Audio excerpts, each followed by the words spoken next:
Hi, does the Xiaomi Mix Flip have screen recording feature? So the answer is yes, it does. To enable it, you will need to simply swipe down from the upper right corner to trigger the control center, and here find this video icon.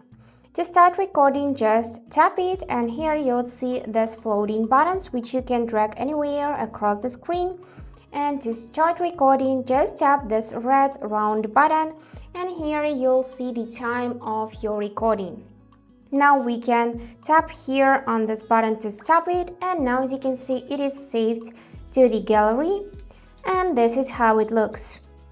So if you would like to customize the settings of the feature, you'll need to go back in the control center, but now you need to press this icon, and here we can change some of the settings as resolution, video quality, orientation, sound source, frame rate, and here we can enable or disable lock screen to end, show touch gestures, show button taps. So that's it for today. Hope this video was helpful and thank you for watching.